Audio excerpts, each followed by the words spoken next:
नमस्कार, आप देख रहे हैं न्यूज 18 बिहार झारखंड और मैं हूं आपके साथ लक्ष्मी। बड़ी खबर से बुलेटिन की शुरुआत करेंगे। विकासशील इंसान पार्टी यानी कि वीआईपी के अध्यक्ष मुकेश सहनी के पिता की हत्या कर दी गई। मुकेश सहनी के पिता जीतन सहनी की बड़े ही निर्मम तरीके से हत्या की है। इस हत्याकांड से हड़कंप मच गया है। दरभंगा जिले में बिरौल थाना क्षेत्र के सुपौल में जीतन सहनी की हत्या की गई है। धारदार हथियार से हत्या की गई। आपको बता दें, जीतन सहनी के शव की जो तस्वीरें सामने आई है वो दिल दहला देने वाली है। उस तस्वीर को हम आपको दिखा नहीं सकते हैं, लेकिन उससे ये अंदाजा लगाया जा सकता है कि कितनी बेरहमी से हत्या की गई है। यह घटना वाकई में बहुत ही भयावह है। बिहार सरकार में पशु एवं मत्स्य संसाधन विभाग के मंत्री रह चुके मुकेश सहनी के पिता की हत्या की खबर से सनसनी फैल गई है। घर में ही शत विक्षत स्थिति में लाश मिली है और बताया जा रहा है कि घटना के समय मुकेश सहनी मुंबई में थे। मुकेश सहनी मुंबई से दरभंगा के लिए रवाना हो गए हैं। इधर पुलिस की जो टीम है वो भी मामले की जांच पड़ताल में जुटी हुई है। घटना को लेकर बिरौल के एसडीपीओ मनीष चंद्र चौधरी का यह कहना है कि प्रथम दृष्टया लग रहा है कि चोरी की नियत से हत्या की गई है। ऐसा लग रहा है कि बदमाश चोरी की नियत से घर में घुसे थे। चोरी का विरोध करने पर हत्या की आशंका जताई जा रही है, लेकिन फिलहाल पुलिस पूरे मामले की जांच में जुटी हुई है। एसआईटी टीम का गठन कर दिया गया है। स्पेशल टीम जीतन सहनी हत्याकांड की अब जांच करेगी। तो ये जो तस्वीर आप देख रहे हैं ये वो ही घर है जहां पर इस घटना को अंजाम दिया गया है। निर्मम तरीके से मुकेश सहनी के पिता की हत्या कर दी है। आपको बता दें कि जहां पर हत्या हुई है आसपास खून ही खून वहां पर दिखाई दे रहा है। इसी वजह से इस तस्वीर को हम आपको नहीं दिखा पाएंगे। सुबह सुबह जानकारी मिली है कि माननीय पूर्व मंत्री मुकेश सहनी जी के पिताजी जीतन सहनी जी की जो है वो हत्या की गई है। घटनास्थल का मुआयना किया गया है, देखा गया है। उसमें प्राइमा फेसिया जो दिखता है उसमें लगता है कि कोई चोरी के नियत से आया है घर में और उसमें ऑब्स्टेन किया गया है इनके द्वारा। उसमें जो है वो गंभीर रूप से घायल करते हुए इनकी हत्या हुई। मुकेश सहनी के पिता की हत्या कर दी गई। जांच के लिए एसआईटी का भी गठन कर दिया गया। बता दें आपको ये वही घर है जहां पर मुकेश सहनी रह रहे थे। बता दें मुकेश सहनी के पिताजी वहां पर रह रहे थे। बता दें आपको कि मुकेश सहनी की माताजी का बहुत पहले ही निधन हो चुका है और अब पिता की भी हत्या कर दी गई है, वो भी निर्मम तरीके से। धारदार हथियार का इस्तेमाल किया गया। इस हत्याकांड के बाद सनसनी फैल गई है। पुलिस की टीम वहां पर पहुंची हुई है। जैसे ही इस पुलिस को इस मामले की जानकारी मिली, पुलिस ने तुरंत संज्ञान लिया, तुरंत वहां पर हत्याकांड वाली जगह पर पहुंची, घटनास्थल पर, और जांच पड़ताल में अब टीम जुटी हुई है। और ज्यादा जानकारी के लिए न्यूज 18 संवाददाता शैलेंद्र हमारे साथ जुड़ रहे हैं। शैलेंद्र, मुकेश सहनी की पिताजी की हत्या, इस मामले में क्या कुछ अब तक निकलकर सामने आया है? देखिए, अभी तक पुलिस के हाथ कुछ भी नहीं लगा है। पुलिस तमाम पहलुओं की जांच कर रही है, लेकिन दूसरी ओर सरकार ने इस पूरे मामले पर कड़ी कार्रवाई करने का भरोसा मुकेश सहनी और उनके परिजनों को दिया है। सम्राट चौधरी सहित कई जो बिहार सरकार के मंत्री हैं उनका बयान सामने आया। कई लोग वहां पहुंच भी चुके हैं। बिहार सरकार की मंत्री शीला मंडल मुकेश सहनी के घर पहुंच चुकी हैं। मदन सहनी पटना से जाने वाले हैं। सम्राट चौधरी दिल्ली में हैं, उन्होंने वहीं से बयान जारी किया है। तो कुल मिला के कहा जा सकता है कि सरकार भी इन तमाम चीजों को लेकर के शैलेंद्र, आपको रोकना चाहूंगी। संजय सिंह हमारे साथ जुड़ रहे हैं, जेडीयू एमएलसी हैं। संजय जी, क्या हो रहा है बिहार में? एक के बाद एक ऐसी घटनाएं सामने आ रही हैं। अब लोगों के कई तरीके के सवाल, अगर नेता के भी पूर्व मंत्री रह चुके मुकेश सहनी के घर पर घुस करके उनके पिता की हत्या, क्या कहेंगे आप? निश्चित तौर पर निंदनीय घटना है और मुकेश सहनी जी हम लोग के मित्र भी है और वीआईपी के सुप्रीमो भी। आज सुबह जब मुझे जानकारी मिली तो बिल्कुल ही सेटबैक लग गया। लेकिन एक बात मैं आपको बताना चाहता हूं, उनके परिवार के प्रति संवेदना व्यक्त करता हूं, लेकिन एक बात ये बताना चाहता हूं कि अपराधी एसआईटी का गठन हो गया है। पुलिस तत्परता पूर्वक काम भी कर रहा है। निश्चित तौर पर अपराधी पाताल में भी होगा तो उसको खोज किया जाएगा। मैं आपको 100% ये बात कह रहा हूँ। ये घटना निंदनीय है, इसमें कहीं हम लोग नकार नहीं सकते हैं। लेकिन संजय जी देखिए, ये बहुत ही दुखद खबर है और ये सिर्फ आज की घटना नहीं है, इससे पहले भी हर रोज कई घटनाएं ऐसे सामने आती हैं जिससे कि लॉ एंड ऑर्डर पर अब सवाल उठते हैं। निश्चित तौर पर आपका कहना जायज है, आपको ठीक करे, लेकिन लॉ एंड ऑर्डर पर जब क्रिमिनल क्राइम करता है पुलिस उसको पकड़ भी लेती है। बिहार का ही घटना नहीं, लेकिन ये घटना दुर्भाग्यपूर्ण है और निश्चित तौर पर पुलिस इसकी जांच कर रही है। कोई भी अपराधी होगा उसको तुरंत गिरफ्तार किया। लेकिन संजय जी, अपराधी इतने बेखौफ हैं कैसे? बुलंद हैं अपराधी? नहीं है, बेखौफ नहीं है, ये बेखौफ नहीं है, बेखौफ नहीं है। जो खौफ भरा बिहार था उसको माननीय मुख्यमंत्री नीतीश कुमार जी उसको निकालने का काम किया। ये तो बोले कि ये घटना निंदनीय है और निश्चित तौर पर पुलिस इस पर कार्रवाई करेगी। लेकिन रोज ऐसी घटनाएं आ रही हैं संजय जी, क्या हो बिहार में आखिर हो क्या रहा है? सुशासन की सरकार, और पहले जंगल राज कहा जाता था, और अभी भी देखिए रोज की घटनाएं आती हैं, रोज किसी ना किसी का मर्डर किया जाता है। आज ये मामला बहुत ज्यादा उठ गया है क्योंकि किसी नेता के पिता हैं, लेकिन हर रोज किसी आम इंसान की हत्या कर दी जाती है, वो भी दिन दहाड़े। मैं आपको बताना चाहता हूं कि नेता के पिता है, लेकिन तो आम आदमी की अगर कुछ घटना घटता है तो पुलिस तो उसको कार्रवाई करती है, किसी को बचाती नहीं है। जो भी अपराधी होगा उसको पाताल से खोल लिया जाएगा। लेकिन देखिए, पुलिस की भी जांच इतनी रफ्तार से नहीं होती है, कई मामले ऐसे दब जाते हैं। एक मिनट, सबसे बड़ा बात, घटना घटी है, SIT गठन में टीम चला गया, स्पेशल का टीम पहुंच गया है। लेकिन उससे पहली बात ये, ऐसा हो क्यों रहा है? दिन दहाड़े ऐसे रोज घटनाएं सामने आ रही है ना। देखिए, घटना तो पूरे देश में हो रहा है, उसका भी वर्णन आप कीजिए ना। लेकिन फिर आपका ये घटना होता है, आपकी पार्टी सरकार में अगर आप ऐसे बोलेंगे कि पूरे देश में घटनाएं हो रही हैं और आप अपना अगर पल्ला झाड़ने की कोशिश कर रहे हैं तो ये बात गलत है। नहीं जा रहे हैं आपके साथ, हम पल्ला नहीं जा रहे, आपके साथ हम बात कर रहे हैं, बात कर रहे हैं आपको घटनाएं होती है। तो आप ऐसे नहीं कह सकते ना कि पूरे देश भर में हो रहा है, तो क्या करें? मेरी बात सुनिए ना, अगर घटना घटती है तो उसको पुलिस पकड़ती भी है, उसको बचाने का काम नहीं करते। हम तो पहले ही बोले निंदनीय है। आज हमारे मित्र मुकेश सहनी जी के पिताजी की हत्या वो निश्चित तौर पर दुर्भाग्यपूर्ण है। पुलिस उस पर तत्परतापूर्वक काम भी करेगी।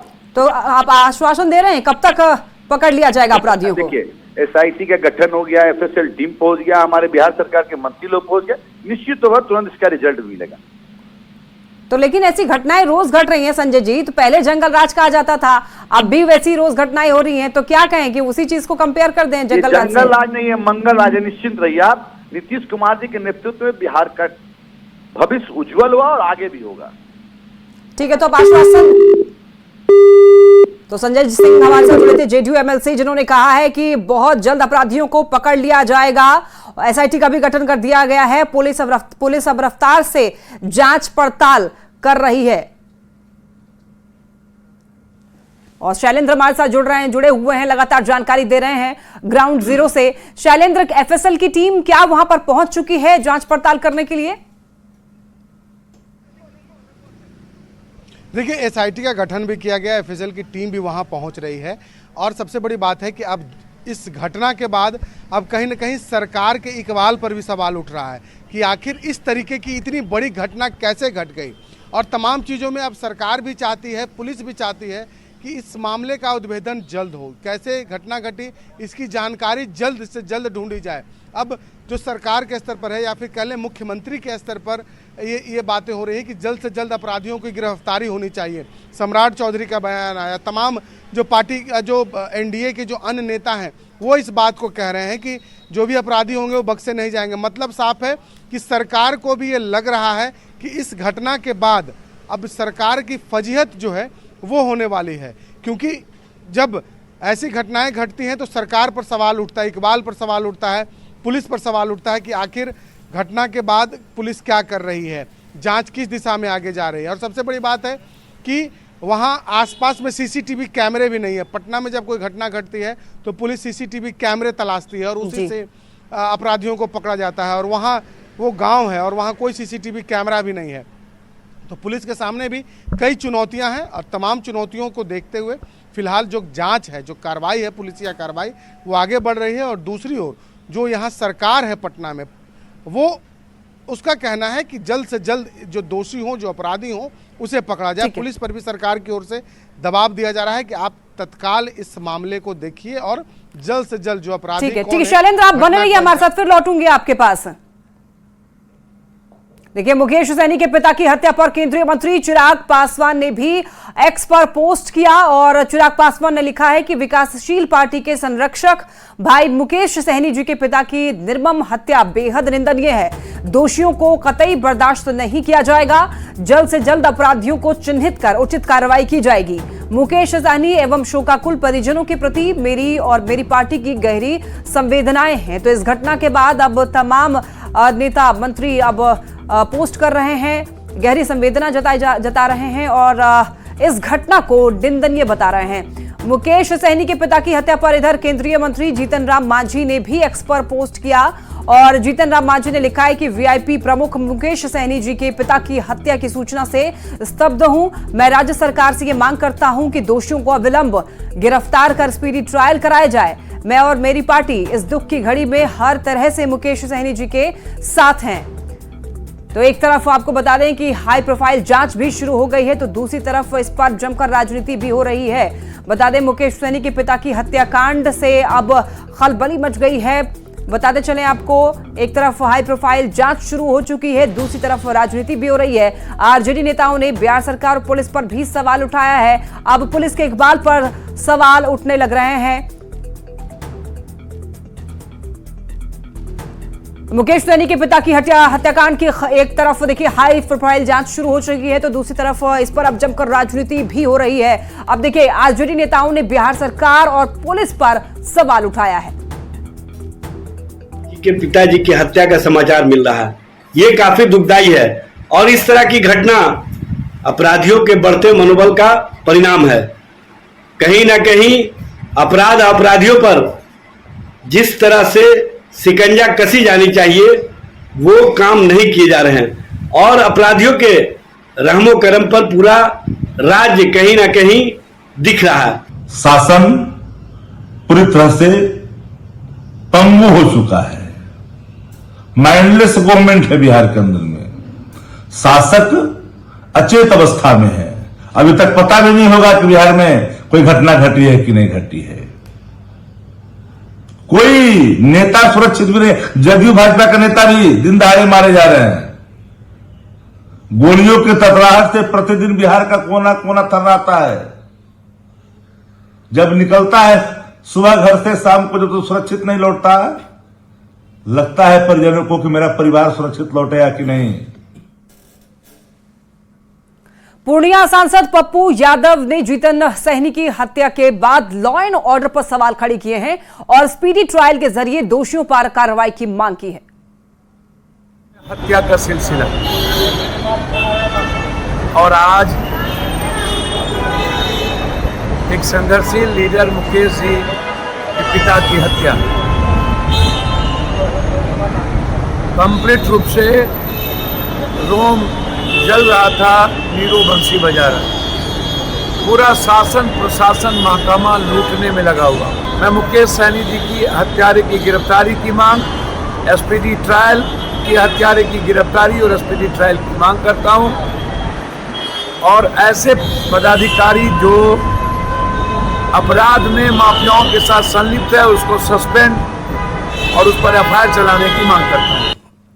जेडीयू के मुख्य प्रवक्ता नीरज कुमार ने कहा है कि इस मामले में पुलिस ने कार्रवाई तेज कर दी है और जो भी दोषी होंगे जल्द पकड़े जाएंगे और उन्हें कड़ी से कड़ी सजा मिलेगी। सहनी जी के पिताजी की जिस तरीके से हत्या की गई है वह मर्मांतक है, दुखद है, पीड़ाजनक है। पुलिस घटनास्थल पर पहुंच चुकी है। वैज्ञानिक अनुसंधान के तमाम जो साध्य होते हैं सबका इस्तेमाल किया जा रहा है। आपराधिक घटनाओं में जिन लोगों ने अंजाम दिया है उसको पुलिस खोज निकालेगी और घटना और न्यायिक प्रक्रिया तक उसको अंजाम तक पहुंचाएंगे। कोई भी व्यक्ति हो, एक सामान्य नागरिक के साथ भी यह घटना होती है तो यह विहित राज्य सरकार का कर्तव्य है कि बगैर देर किए हुए कठोरतम कार्रवाई सुनिश्चित करे। और ज्यादा जानकारी के लिए न्यूज 18 संवाददाता विपिन दरभंगा से जुड़ रहे हैं। विपिन, इस मामले को लेकर क्या कुछ अपडेट मिल रहा है? क्या एफएसएल की टीम वहां पर पहुंच चुकी है? बता दूं कि एफएसएल की टीम अभी नहीं पहुंची है, लेकिन एसआईटी की टीम जो गठित की गई है काम्या मिश्रा के नेतृत्व में जो टीम बनाया गया है, काम्या मिश्रा खुद पहुंच चुकी है और जांच जो है जो घटनास्थल है, घटनास्थल पर पहुंचकर सभी बिंदुओं पर खुद से जांच करने में जुट गई है। जी और विपिन, क्या कुछ खबर मिल रही है कि मुकेश सहनी कब तक पहुंचेंगे दरभंगा? जी, जो जानकारी आ रही है उन्हें, वो चूंकि जो मुंबई में है, मुंबई से उन्होंने हैदराबाद का जो है फ्लैट लिया है और हैदराबाद से पटना आएंगे, इसके बाद आएंगे। तो जो बताया जा रहा है उनके ग्रामीणों के द्वारा या जो उनके संबंधी है उनके द्वारा कि वो शाम तक यहाँ पटना जो दरभंगा है, सुपौल गांव है, वहां तक पहुंच पाएंगे। तो शाम तक उनके पहुंचने की उम्मीद की जा रही है। जी और विपिन, अभी क्या आप इस वक्त अभी आप कहाँ मौजूद हैं? क्या आप घटनास्थल पर मौजूद हैं? जी, बता दूं कि घटनास्थल शहर से 50 से 60 किलोमीटर अभी विपिन, वहां पर कौन कौन लोग पहुंचे? देखिए, मंत्री शीला मंडल भी वहां पर पहुंची थी, क्या कोई और वहां पर नेता या मंत्री पहुंचे हैं? स्थानीय में सभी जनप्रतिनिधि हैं, शीला मंडल भी पहुंच चुकी है और लोग जो है यहाँ के सांसद है वो भी, उनके भी आने की बात कही जा रही है। तो जो यहाँ के स्थानीय विधायक हैं वो भी पहुंचे हैं। साथ में अभी तुरंत जो है एसएसपी जगन्नाथ रेड्डी खुद वहाँ पहुंच चुके हैं और सभी बिंदुओं पर खुद से जांच करने के लिए जो उनके एसआईटी की टीम है उनके साथ वो भी वहाँ पे पहुंच चुके हैं। पुलिस प्रशासन का क्या कहना है इस मामले को लेकर विपिन? पुलिस प्रशासन जो प्रारंभिक अपने जो बयान जारी किया है वो चोरी का ही बयान उन्होंने बताया है और अभी भी दूसरा बयान उन्होंने नहीं जारी किया, क्योंकि एसएसपी जगन्नाथ रेड्डी अभी तुरंत पहुंचे हैं। तो चूंकि उनके छानबीन करने के बाद ही वो बयान जारी कर पहुंचे हैं। एसआईटी की जो टीम गठित है, सारे टीम के लोग कुछ देर तक एसएसपी जांच करके निकलेंगे कमरे से, उसके बाद उनसे जब पूछा जाएगा सवाल तो उनका क्या पक्ष रहता है, उसके बाद ही स्पष्ट हो पाएगा कि पुलिस की जो थ्योरी है, चोरी की थ्योरी है या जो क्या सामने आती है, वो देखना होगा। जी विपिन, इस घर में मुकेश सहनी के पिताजी के अलावा और कौन कौन रहते थे? मुकेश सहनी के पिताजी अकेले यहाँ के साथ कोई रहता नहीं था, क्योंकि एक दो काम करने वाले थे जो उनके साथ उनके यहाँ आया जाया करते थे और उसके अलावा उनके परिवार में कोई नहीं था। भले गांव था, पैतृक गांव था, तो उनका जो चचेरा भाई है या देहात के लोग हैं वो लोग अगल बगल में रहा करते थे, लेकिन परिवार अपने घर में वो अकेले ही रहा करते थे। जी यानी कि दो लोग थे जो कि उनका देखभाल करने के लिए वहां पर रहते थे, वो लोग कहाँ हैं फिलहाल? अभी वो लोग भी पुलिस उनसे पूछताछ कर रही है, अलग से टीम जो है मनीष चंद्र चौधरी जो है उनसे पूछताछ कर रहे हैं अकेले में कि आखिर क्या परिस्थिति थी, कल क्या कैसे दिनचर्या उनका रहा, सुबह से रात। ठीक है विपिन, आप नजर बनाए रखिएगा। फिलहाल आपका शुक्रिया तमाम जानकारियों के लिए। केंद्रीय राज्य मंत्री रामनाथ ठाकुर ने कहा है कि जांच के बाद सरकार जरूर कार्रवाई करेगी। यह सुन के बहुत दुख हुआ, उनकी आत्मा को शांति मिले, लेकिन हत्या का कारण जांच उपरांत जो हत्यारे हैं उन पर कार्रवाई बिहार सरकार करेगी, ये मेरी पूरी उम्मीद है। और मुकेश भाई की पिताजी की हत्या, मेरे पिताजी की हत्या, मैं इसको इस रूप में देखता हूं कि धैर्य और साहस के साथ इसका सामना करना चाहिए और हत्या करने वालों के विरुद्ध में कार्रवाई निश्चित रूप से बिहार सरकार करेगी। उप मुख्यमंत्री सम्राट चौधरी ने कहा है कि जल्द से जल्द कार्रवाई की जाएगी, जो भी दोषी होंगे वो जल्द ही सलाखों के पीछे होंगे। पिताजी की हत्या अत्यंत ही दुर्भाग्यपूर्ण है, दुख का विषय है, खेद का विषय है, लेकिन मैं सरकार की तरफ से जरूर स्पष्ट करना चाहता हूं कि शीघ्र कार्रवाई किया जाएगा और जो भी दोषी होंगे इसके तुरंत इनको सलाखों के अंदर डालने का काम किया जाएगा। मुकेश सहनी जी के परिवार के साथ खड़ा है और शीघ्र से शीघ्र कार्रवाई की जाएगी। मुकेश सहनी जी के पिताजी की हत्या अपने आप में दुखद विषय हम लोगों के लिए। तो देखिए, अब तमाम प्रतिक्रियाएं सामने आ रही हैं और गहरी संवेदना जता रहे हैं अब लोग मुकेश सहनी के प्रति। उनके पिताजी की हत्या की गई है और ज्यादा जानकारी के लिए शैलेंद्र हमारे साथ जुड़ रहे हैं। शैलेंद्र, क्या अभी फिलहाल क्या अपडेट है इस मामले को लेकर के? वहां पर पुलिस प्रशासन का क्या कहना है? देखिए, पुलिस ने शुरुआती जांच के दौरान इसे चोरी की घटना का भी से भी जोड़ा है कि चोर संभवतः चोरी करने आए थे और इसी दौरान ये घटना घटी है। लेकिन जिस तरीके से घटना घटी है उसे देख करके ये साफ तौर पर कहा जा सकता है कि घटना सिर्फ चोरी से जुड़ा हुआ मामला नहीं है, ये विभत्स हत्या की गई है। और कहीं ना कहीं इरादतन हत्या का भी ये मामला हो सकता है। और अब इस पूरे मामले को सरकार ने भी गंभीरता से लिया है। मुख्यमंत्री स्तर से या फिर कह लो उप मुख्यमंत्री का इस पर बयान भी सामने आ गया है। उन्होंने कहा है कि जो कार्रवाई है वो पुलिस कर रही है, पुलिस को कार्रवाई जल्द से जल्द करने का निर्देश भी दिया गया है। दूसरी ओर पुलिस ने एसआईटी की टीम का गठन कर दिया है। एफएसएल की टीम घटनास्थल पर मुआयना कर रही है, देख रही है। और सबसे बड़ी बात है कि पुलिस की जो जाँच है वो हर बिंदुओं की तरफ से, क्योंकि वो मुकेश सहनी के जो पिता हैं वो अकेले रहते थे। वहाँ कौन कौन लोग उनसे मिलने आता था, टेलीफोन पर उनसे किसकी बातचीत हुई, कल से आज तक किन किन लोगों से उन्होंने मुलाकात की, गांव के किन लोगों से। बिल्कुल शैलेंद्र, कई सारे सवाल अब खड़े हो रहे हैं इस घटना के बाद। मुकेश सहनी के पिता की हत्या जो है बेहद निंदनीय है और आप लोग नजर बना के रखिए। विपिन, शैलेंद्र, लौटूंगी आपके पास। फिलहाल वक्त हो चला है यहाँ पर एक छोटे से ब्रेक लेकर ही मत जाइएगा। देखते रहिए News 18।